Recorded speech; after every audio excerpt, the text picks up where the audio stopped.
Hola, bienvenido a esta nueva tutoría. Recíbela y llévala también en tu dispositivo móvil o tableta. Recuerda, esto es tutorías.co.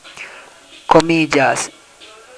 La educación es algo tan bello que a la moral le da forma, y el conocimiento algo tan importante que al mundo lo transforma. Comillas. Como se observa en la figura, el ejercicio planteado consiste en crear un programa que permita hallar la posición en la que se encuentra el mayor dígito de una cifra leída por teclado. Entonces la idea será leer un valor y hallar el mayor dígito. Entonces habrá que obtener cada dígito de ese número y a través de condicionales hallar el mayor valor. Pero hay que hallar en la posición, o sea, si está en la primera, en la segunda o en la tercera posición. Vamos a suponer un número de 3 dígitos. Se plantea la solución en un programa de 53 líneas. Veamos la función ejecutar, que está entre las líneas 16 a 41. Esta función ejecutar recibe un parámetro, una variable de tipo entero llamada número.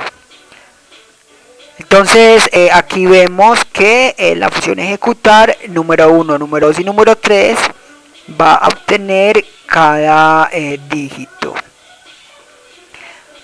Y ya simplemente usamos condicionales. Entonces mire que es muy sencillo. Si el número 1 es menor que los otros dos, entonces en ese caso ya sabremos que el número mayor se encuentra en la posición 3, siempre y cuando el número 2 sea menor que el número 3.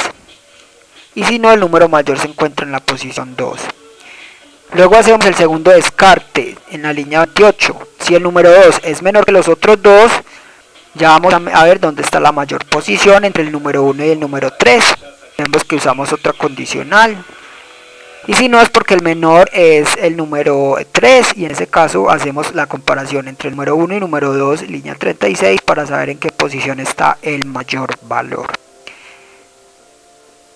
Le invitamos a visitar la tutoría Posición del Mayor en TurboC. Allí explicamos más detalladamente estas condicionales. Aquí vemos un programa orientado a objetos. Recuerde que la programación orientada a objetos es un paradigma de programación que permite solucionar problemas de la vida real usando clases. Esto permite crear programas portables, flexibles y de mejoramiento continuo. Para programar orientado a objetos en Objective-C vamos a usar dos bloques de código principales, que son la interfaz y la implementación. La interfaz va entre las directivas @interface y @end, líneas 6 a 8. Aquí en la interfaz damos nombre a la clase como posición del mayor, dos puntos, y luego hacemos referencia a la clase NSObject. Aquí declaramos los atributos o variables de instancia de esta clase. Los atributos son entonces de tipo entero, la variable number, luego el número 1, número 2 y número 3. Estos parámetros pueden ser accedidos desde cualquier método de la implementación por ser variables globales. Ya vimos entonces que la función ejecutar usa estas variables. Entonces veamos ahora la declaración de comportamientos o funciones de esta clase en la línea 7.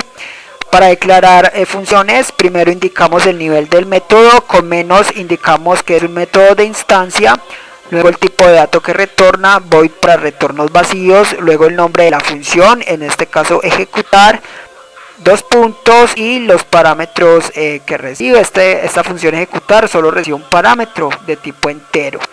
Recuerde que los parámetros se componen de tipo de dato y nombre de variable.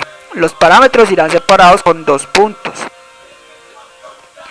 Ya con esto el compilador sabrá entonces el tamaño de memoria reservada a cada objeto con la interfaz. Veamos ahora la implementación. Va entre la línea 10 a 42, entre las directivas @implementation y @end. En la implementación ya vimos entonces que se programa la lógica de cada método. Hay un método especial, línea 11 a 15, que es el constructor init. Este constructor se invoca cuando se instancien objetos de la clase posición del mayor, o sea en la línea 49. El constructor se encarga de inicializar las variables de instancia. Este programa entonces no requiere inicializar variables, ya que en la misma función ejecutar se inicializan. Y entonces el constructor no es necesario declararlo en la interfaz, a menos que se sobrescriba, es decir, que reciba parámetros. Ya vimos la función ejecutar, con esto queda lista la implementación y la interfaz, es decir, la clase posición del mayor. Para usar esta clase debemos instanciar objetos de ella, entonces eso lo hacemos en el main entre las líneas 44 a 53. En el main entre las líneas 46 a 48 recibimos por parte del usuario un valor numérico y vamos a enviarlo a la función ejecutar. Antes de invocar esta función debemos crear un puntero, un puntero que apunte a un objeto de la clase posición del mayor. En la línea 49 creamos el puntero llamado obj para hacer que este puntero entonces apunte a un espacio de memoria de esa clase. Primero reservamos memoria dinámica a la clase posición del mayor invocando la función alloc. Una vez reservada este espacio de memoria se invoca a init, que es el constructor por defecto, y con esto obj ya apuntará a un objeto de esta clase. Para usar este puntero, entonces en la línea 50 entre corchetes nombramos el puntero obj seguido de la función, en este caso ejecutar, y los parámetros que recibe o que se envían mejor. Esta función le enviamos un parámetro en la variable número. Los parámetros se separan con 2 puntos. Recuerde que un parámetro se compone, o mejor, que estos parámetros pasan por referencia, ya que obj es un puntero. El compilador irá de la línea 50 a la línea 16 y mostrará la solución del problema. Por último se invoca relays, que es un método que se encarga de liberar la memoria dinámica creada. Esta fue la tutorial ejercicio, crear un programa que permita hallar la posición en la que se encuentra el mayor valor de una cifra leída. Repasa la teoría, resuelve nuestro test y practica un algoritmo en el tablero. Si esto te gustó o no, te invitamos a discutirlo y valorar la experiencia de esta tutoría. Recuerda, esto es tutorías.co, trinamos como @tutorías.